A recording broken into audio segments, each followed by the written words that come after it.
सो मैं सबसे पहले ये बता देना चाहता हूँ कि मैं दो बहुत प्रख्यात साइकाइट्रिस्ट को फॉलो कर रहा हूँ। और मैं ये क्लियर कर देना चाहता हूँ कि आप अगर मेरी बात सुन रहे हैं तो इसलिए नहीं सुन रहे हैं कि मैं एक साइकाइट्रिस्ट हूँ। मैंने साइकोलॉजी बहुत सारी पढ़ी, मुझे ये सब्जेक्ट बहुत अच्छा लगता है।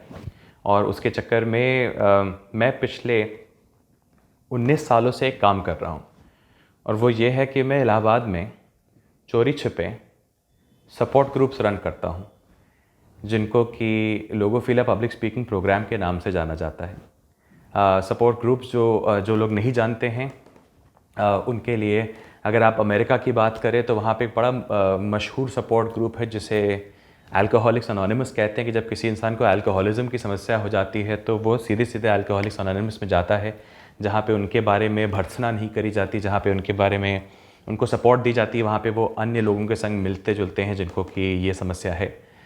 तो अल्कोहलिज्म तो खैर एक काफ़ी सीरियस सब्सटेंस अब्यूज़ की समस्या है, लेकिन ऐसी बहुत सारी चीज़ें होती हैं जो कि लोगों को तंग करती रहती हैं, जो कि लोगों को परेशान करती हैं, लेकिन उनको मालूम नहीं चलता है कि ये एक ऐसी समस्या है जिसका हल हो सकता है या जो बात करने लायक भी है। क्योंकि मेरे लिमिटेड अनुभव के हिसाब से बहुत सारे लोगों को एक प्रॉब्लम होती है जिसे कहते हैं लो सेल्फ एस्टीम, जिसके चक्कर में वो इस बात को उतना तवज्जो नहीं दे पाते कि हम जो जिस ज़िंदगी के दौर से गुज़र रहे हैं उसको डिस्कस भी करना वाजिब है। क्योंकि और उसके बहुत सारे कारण होते हैं उसके, क्योंकि मैं अगर जाऊंगा तो बहुत लंबा समय हो जाएगा, 15 मिनट ही हैं। तो लोगोफिलिया में मैं एक ऑर्गेनाइजेशन रन करता हूँ, उसका नाम लोगोफिलिया है, जिसमें कि हम सन 2002 से एक पब्लिक स्पीकिंग नाम का प्रोग्राम रन करते हैं, जिसमें कि बाहरी लोगों को लगता है कि डिबेटिंग और एलोक्यूशन सिखाते होंगे, लेकिन एक्चुअली हम लोगों की बातें सुनते हैं। हम उनको ये बताते हैं कि किस तरीके से वो अपने मन की व्यथा को पहले समझें, जिसके माध्यम से वो खुद को समझें, और जब वो खुद को समझ चुके होंगे तो वो अपनी खुशी के ज़्यादा निकट पहुंच सकते, क्योंकि जो खुद ही को समझता नहीं है वो अपनी खुशी क्या समझेगा। तो 19 सालों में कई हज़ार लोगों ने इस प्रोग्राम को किया है, जिसकी वजह से ढेर सारा तजुर्बा इकट्ठा हुआ। तो उसके नाते मैं आपसे कुछ शेयर करना चाहता हूँ। सबसे पहली चीज़ जो मैं शेयर करना चाहता हूँ वो लोगोफिलिया का जो स्टैंडर्ड ट्रेडमार्क तरीका है बात करने का, वहाँ से शुरू करना चाहेंगे। और वो तरीका होता है ये, you can't hear me at all. Ma'am, are you saying that you can hear zero?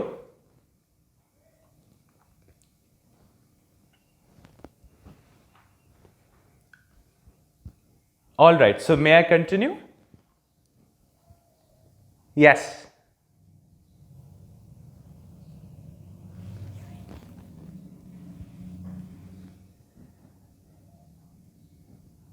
I understand. Thank you for sharing. Ma'am, should I continue? Should I pause here? All right. All right. Thank you. सो लोगोफिलिया के standard तरीके से अगर बात करें तो ये होता है डिप्रेशन। आप उसको ध्यान से देखें।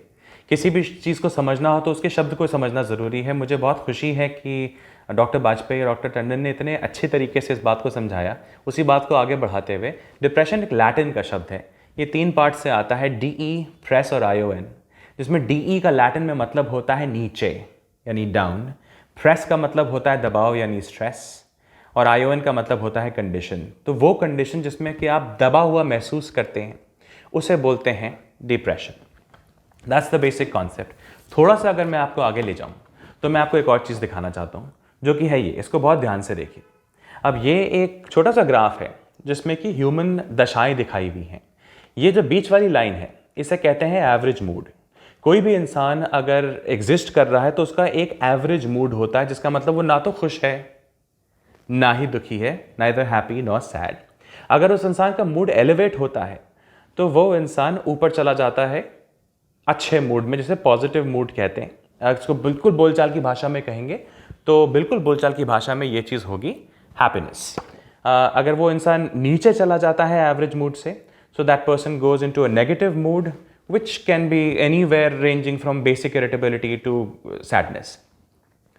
तो एक इंसान नॉर्मली इस रेंज में वेवर करता है, that is a process which is called life. Now मैं इस वेबिनार को जब भी हम लोग ख़त्म कर रहे होंगे तो मैं एक दूसरा सेशन भी यहीं पे रन करने वाला हूँ जिसमें FAQ करेंगे कि डिप्रेशन होता क्या है. But just for now this is the average range where we need to be moving. जब किसी इंसान को ज़्यादा फ्लक्चुएशंस होते हैं इस चीज़ में, और जैसे कि सर ने हमें बताया 2 हफ्ते से ज़्यादा सिग्निफिकेंट चेंजेस होते हैं जब कोई इंसान अपने कोर मूड को सैडनेस के तौर पे महसूस करता है, so that experience is called depression. तो वहाँ इस बात को समझना बहुत ज़रूरी कि बहुत सारे लोग ऐसी बोलचाल की भाषा में ये बात कह देते हैं कि मैं बड़ा डिप्रेस महसूस कर रहा हूँ, बट एक्चुअली वो डिप्रेशन होता नहीं है. मुद्दे की बात पे आए तो डिप्रेशन का मतलब क्या है, जैसे कि डॉक्टर वाजपेयी ने हम लोगों को बताया कि हमारा प्राइमरी इमोशन बन जाता है a state of persistent sadness. That's a state of persistent sadness. आप उससे बाहर नहीं निकल पाते, आप उसी में रहते हैं. And that is where we need to do our work. So जो मैं सेशन इस समय लीड कर रहा हूँ उसका नाम है How to take charge of our happiness. और मैं इसको 3 पार्ट्स में बोलना चाहता हूँ. कि सबसे पहली बात तो हम लोगों को इस बात की तह तक जाना है कि हमारी खुशी की जिम्मेदारी किसकी बनती है, ये किसका जिम्मा है कि हम खुश रहें. Whose responsibility is it that we should be happy as people? Shashi जी जब बात करी थी शुरुआत में तो उन्होंने एक बड़ी अच्छी बात कही थी, अगर आप सुन रहे थे, कि उन्होंने कहा था कि जब एक बच्चा गिरता है तो उसकी माँ आके ज़मीन को सज़ा देती है, दंड देती है, दैट ये तुम्हारी गलती नहीं है, ये ज़मीन की गलती है कि उसने तुम्हें चोट पहुँचाई. इसको साइकोलॉजी की भाषा में एक बिहेवियरल पैटर्न कहते हैं जिसे कहते हैं हेलीकॉप्टर पेरेंटिंग. हेलीकॉप्टर पेरेंटिंग एक ऐसी पेरेंटिंग होती है जिसके अंदर आप जब भी किसी बच्चे को कोई भी समस्या होगी तो पेरेंट्स हेलीकॉप्टर्स की तरह स्वूप करके अंदर आएंगे और इसके पहले कि बच्चा रिस्पॉन्ड कर सके पेरेंट्स उसके लिए प्रॉब्लम को सॉल्व करने की कोशिश करते हैं. इससे एक बड़ी अजीब सी धारणा बन जाती है बच्चे के मन में कि मेरी खुशी की जिम्मेदारी मेरी नहीं है, मेरे माता पिता की है. ये बात कभी कोई कहता नहीं है, इस बात को ना घर में बखान होगा किसी भी तरीके से, इस बात को कोई अनाउंस नहीं करता है. ये बस एक बिहेवियरल पैटर्न बन जाता है कि जब मेरा वाईफाई गया तो पेरेंट्स के पास जाओ, जब पैसे खत्म हो गए तो पेरेंट्स के पास जाओ, जब दोस्त से ब्रेकअप हुआ तो पेरेंट्स के पास जाओ. हर चीज़ किसी और की जिम्मेदारी होती है ना. साइकोलॉजी की भाषा में इसे लोकस ऑफ कंट्रोल का मुद्दा कहते हैं.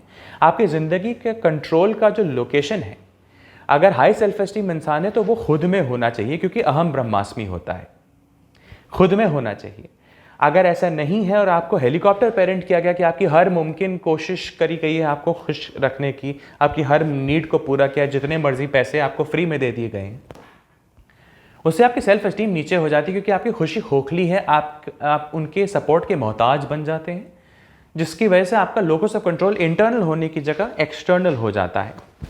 आप दूसरों पे निर्भर हो जाते हैं, जिसे फिर से बोलूँगा साइकोलॉजी की भाषा में डिपेंडेंसी बोलते हैं. और इससे आपका और आपके हैप्पीनेस के बीच का कांटा टूट जाता है.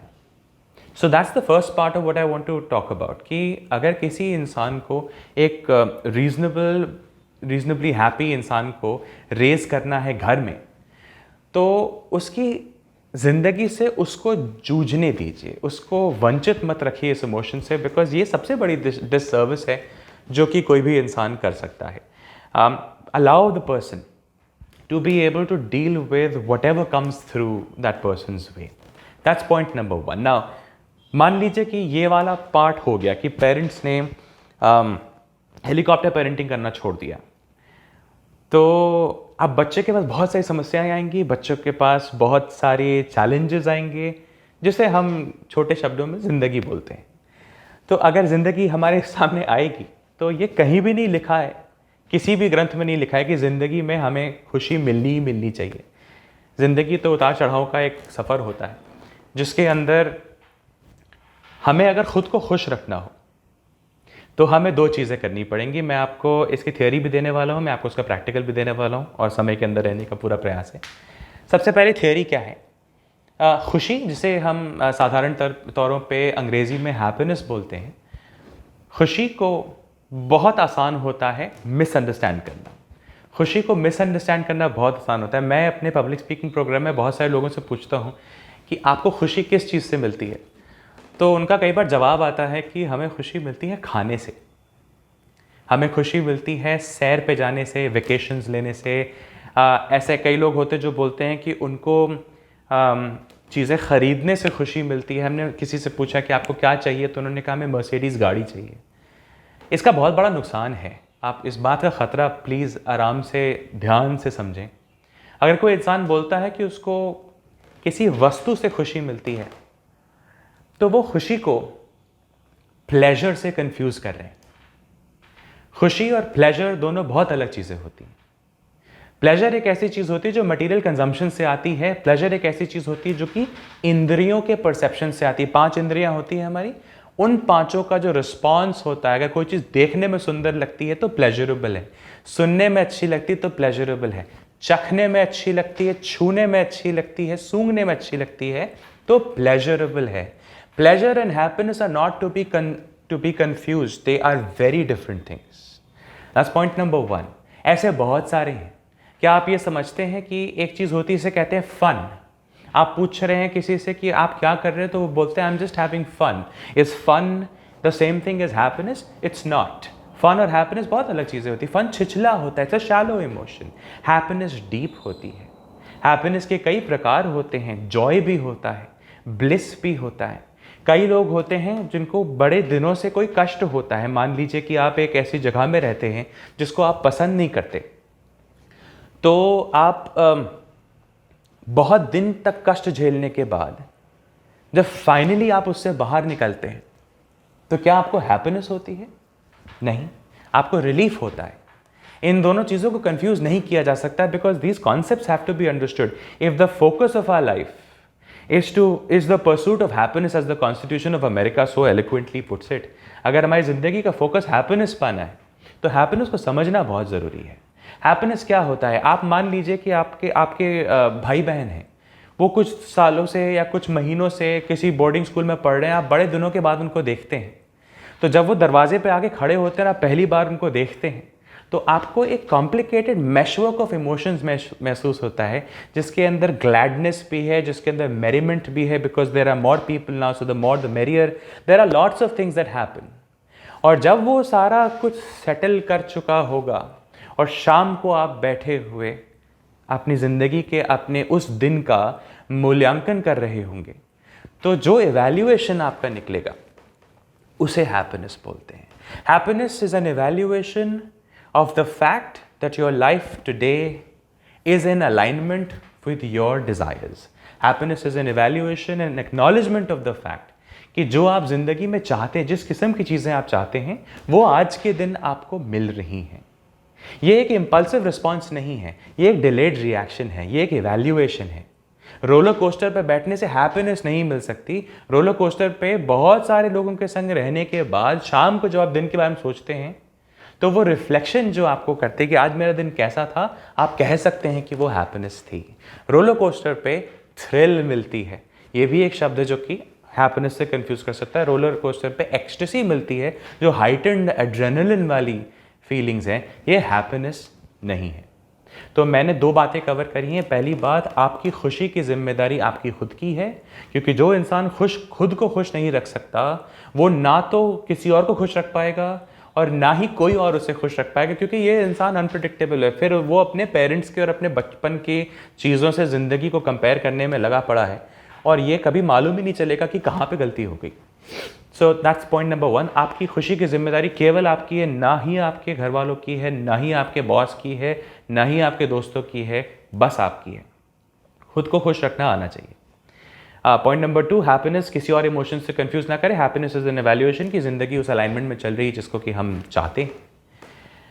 पॉइंट नंबर 3, हैप्पीनेस को 2 और तरीके से समझने की ज़रूरत है।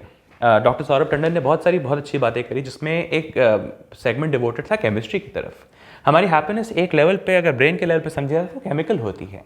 उसके अंदर 3 मुख्य कंपोनेंट्स होते हैं, जिसको कि साइंस कभी झुटलाती है, कभी स्वीकार करती है।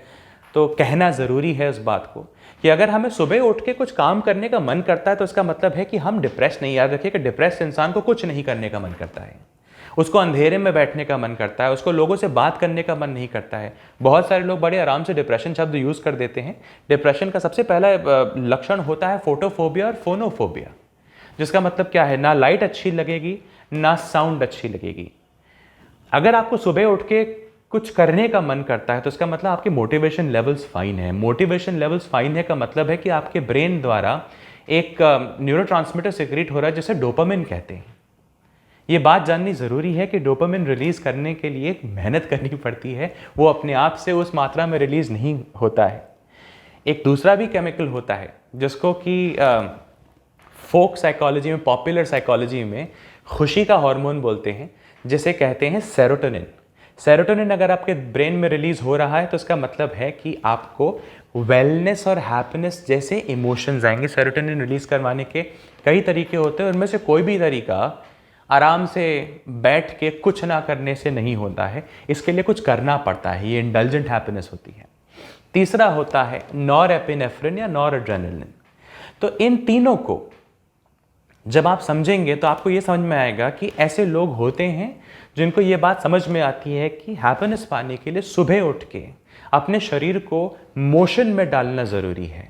मोशन में डालना ज़रूरी का क्या मतलब है, आपको एक्सरसाइज करने की आवश्यकता है। अगर आप थोड़ा सा ब्रिस्क वॉक भी कर लेंगे सुबह उठ के तो उसके फलस्वरूप आपको ये समझ में आएगा कि ऐसे बहुत सारी चीज़ें हैं जो कि केवल इन बेसिक न्यूरोट्रांसमीटर्स के सिक्रीट होने से आपकी ज़िंदगी में ऑन हो जाती हैं, जो उनके बिना आपको चिड़चिड़ापन सा लगेगा, आप सुस्ता महसूस करेंगे पूरे दिन में। आपको यकीन नहीं होगा कि केवल आधे घंटे ब्रिस्क वॉक करने से कितना ज़्यादा असर पड़ता है। अगर आप उससे ज़्यादा इंटेंस व्यायाम कर सकते हैं तो वो तो बहुत ही अच्छी बात है, बट ये केमिकल हैप्पीनेस जानना बहुत ज़रूरी है। मैं लास्ट वाले पार्ट में आ रहा हूँ अपने सेशन के, जिसके अंदर अब मैं आपको चौथी बात बताने वाला हूँ जिसे कहते हैं माइंडफुलनेस। तो अगर आप इस बात को समझते हैं कि हैप्पीनेस होती क्या है, तो ये हर एक इंसान का बेसिक ध्येय होना चाहिए कि वो इस बात को एक्नॉलेज कर सकें कि उनको किस चीज़ से हैप्पीनेस मिलती है। प्लेजर नहीं, थ्रिल नहीं, फन नहीं, हैप्पीनेस। उनकी ज़िंदगी की नीड्स क्या हैं, ये एक सेल्फ अवेयर इंसान के बेसिक टेनेट्स होते हैं।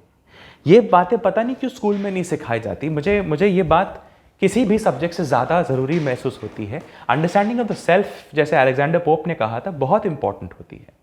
तो अगर आप खुद को समझते हैं और आप खुद को मूल्यांकन के रूप से ऑब्जर्व कर सकते हैं कि जब मैं कुम्हारी करता हूं तो मुझे ऐसा लगता है, जब मैं पतंग उड़ाता हूं तो मुझे ऐसा लगता है, जब मैं लोगों की समस्याओं को सॉल्व करता हूं तो मुझे ऐसा लगता है। अगर आप उस तरीके से अपने बात को देख सके तो प्लीज़ इस बात का ऑब्जर्वेशन कीजिए कि ऐसी कौन सी एक्टिविटीज़ हैं which make you feel more happy than other things. Once you develop that magic formula, एक बार आपको वो लिस्ट मिल जाती है कि कौन कौन सी चीज़ें हैं जिनको आपको, जो आपकी हैं, जिनसे आप बनते हैं एज अ पर्सन, जिससे आपकी पहचान बनती है, you get very close to the formula of the happiness that is particular to you as a person. इस बात को कभी ना भूलें, इस बात को कभी ना भूलें कि आपकी खुशी की जिम्मेदारी आपकी है। जैसे ही आपको समझ में आ जाए कि आपको लॉन्ग ड्राइव पे जाना अच्छा लगता है, आप इस बात को समझे कि आप लॉन्ग ड्राइव पे क्यों जाना पसंद करते हैं। क्योंकि ऐसा हो सकता है कि आप किसी मुश्किल परिस्थिति से एस्केप करने के लिए कई घंटे के लिए बाहर निकल जाना चाहते हैं। हो सकता है वो एक एस्केप हो सकता है वो रिलीफ का साधन हो सकता है कि वो हैप्पीनेस ना हो। तो इस बात को बहुत ध्यान से समझना पड़ता है कि हैप्पीनेस एक पार्टिसिपेटिव इमोशन का इवैल्यूएशन होता है। हैप्पीनेस हमारी ज़िंदगी में तब आता है जब हम वो कर सकते हैं जो हम करना चाहते हैं। और इस बात को जानने के लिए ये बहुत आवश्यक है कि आप इस बात को समझें कि आप क्या करना चाहते हैं। तो जैसे बुद्धिज़्म में कहा जाता है, ज़िंदगी रैंडमली नहीं जीनी चाहिए, डिलिबरेटली जीनी चाहिए through a process which is called mindfulness. Mindfulness के अलावा अलग तरीके से ज़िंदगी जीने से ज़िंदगी रैंडम हो जाती है।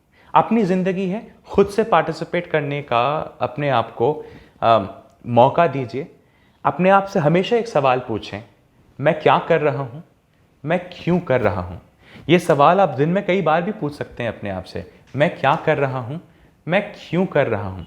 इससे ज़िंदगी माइंडफुल रहती है।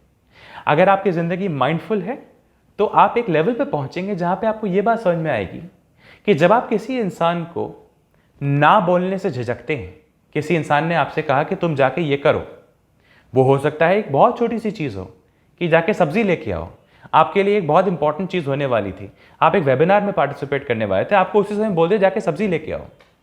आपको ना बोलना नहीं आता क्योंकि आप सोचते हैं कि बदतमीजी है। आपकी हैप्पीनेस सैक्रिफाइस होगी वहां पे, क्योंकि आपकी ज़िंदगी की क्वालिटी गिरेगी, क्योंकि आप एक गुलाम की तरह महसूस करेंगे जिसको ना बोलना नहीं आता। अगर उस चीज़ की आदत बनती जाएगी, आप आगे जाके बड़ी चीज़ों पे भी ना कहने से झिझक जाएंगे। हो सकता है आपकी कोई ऐसी नौकरी लगवा दी जाए जो कि आप कभी करना ही नहीं चाहते, जो आपका सपना था ही नहीं, वो किसी और का सपना था। हो सकता है कि आपकी किसी ऐसे व्यक्ति से शादी करा दी जाए जिससे आप शादी ही नहीं करना चाहते थे, आपका सपना नहीं था, किसी और की पसंद थी। तो ना बोलना सीखना बहुत ज़रूरी है। ना बोलने के लिए हाई सेल्फ एस्टीम चाहिए। हाई सेल्फ एस्टीम होने के लिए माइंडफुलनेस चाहिए। माइंडफुलनेस होने के लिए सेल्फ अवेयरनेस चाहिए कि मैं किस चीज़ से खुश होता हूँ। और ये तभी हो सकता है अगर आप अपने घर वालों को, अपने दोस्तों को, अपने सगे संबंधियों को इस बात से अलग करें कि मेरी खुशी की जिम्मेदारी आपकी है, ये नहीं है, ये गलत है। अगर किसी ने आपको वैसे पाला है तो वो अपने मातृत्व के चक्कर में था, वो अपनी ममता के चक्कर में था, उनको सुख मिलता था आपको सुख देने से। उस बात से गुमराह मत होइए। जिस दिन वो जाएंगे उस दिन ऐसा नहीं होना चाहिए कि एक इंसान हो जो बर्बाद हो जाए क्योंकि हमारे हैप्पीनेस के ऑर्गेनाइजर्स अब एब्सेंट हैं। ये ज़िंदगी नहीं है, ये गुलामी है। तो मैं अपनी वाणी को यहीं पे विराम देना चाहूँगा। हमने 4 मुख्य बातें करी हैं। सबसे पहली कि हम लोग अपनी हैप्पीनेस को कैसे समझ सकते हैं। दूसरी बात, डिप्रेशन होता क्या है। तीसरी बात कि पेरेंटिंग की कौन से प्रोसेसेस होते हैं जिससे बच्चे डिपेंडेंसी की तरफ चले जाते हैं। चौथी बात कि हमें अपनी हैप्पीनेस को केमिकल लेवल पे कैसे समझना है, एक्चुअल लेवल पे कैसे समझना है, और माइंडफुलनेस के माध्यम से हम कैसे अपनी ज़िंदगी को अपने कंट्रोल में रख सकते हैं। जाते जाते एक बात ज़रूर कहना चाहूँगा कि इस बात की अनरीजनेबल एक्सपेक्टेशन ना रखें कि हर दिन अच्छा होगा। इस बात की अनरीजनेबल एक्सपेक्टेशन बिल्कुल भी ना रखें कि आप जो भी छुएंगे वो सोना हो जाएगा। हम लोगों की हार और जीत बड़ी कॉम्प्लिकेटेड प्रोसेसेस होते हैं और ऐसे बहुत सारे वेरिएबल्स होते हैं जो कि हमारे बीच में आ जाते हैं। मान लीजिए कि आपने दाढ़ी बढ़ा के पूरे साल एक एग्जामिनेशन की तैयारी करी, 365 दिन आपने और कुछ नहीं किया, फेसबुक डीएक्टिवेट कर दिया, सबको छोड़ दिया, सारे नंबर्स ब्लॉक कर दिए। At the end of that इस बात की कोई भी गारंटी नहीं होती कि आप उस एग्जाम में एक्सेल करने वाले हैं, क्योंकि उस दिन बहुत कुछ हो सकता है। हो सकता है घर में उसी दिन सुबह किसी को बीमारी आ जाए, हो सकता है आपकी किसी से लड़ाई हो जाए, हो सकता है आपके रास्ते में एक्सीडेंट हो जाए, ऐसा हो सकता है कि पेपर आउट ऑफ कोर्स आ जाए, बहुत सारी चीज़ें हो सकती है। तो ये एक्सपेक्टेशन कि हम जो भी करेंगे वो अच्छा करेंगे और उसमें जीत हमें हासिल होगी, ये एक लेवल पे थोड़ा सा अनरीजनेबल होता है। अगर आपको उस लेवल पे जीतना है तो आपको आर्ट ऑफ विनिंग सीखनी चाहिए, जिसके अंदर बहुत सारे वेरिएबल्स लगते हैं और वो एक बहुत लंबा डिस्कशन है। मैं ऑलरेडी अपने टाइम को ओवरशूट कर चुका हूँ, तो मैं यहाँ पे पॉज देना चाहूँगा। मैं इस सेशन के अंत में एक दूसरा सेशन कर रहा हूँ जिसमें FAQ है डिप्रेशन के बारे में, कि डिप्रेशन को कैसे समझना है, और मुझे आपसे मिलकर दोबारा बहुत खुशी होगी। Thank you so much for letting me be here. जी, I can hear you.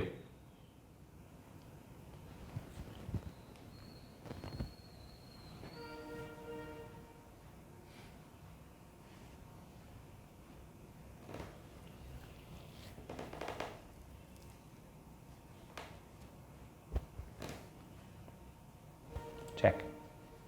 Check.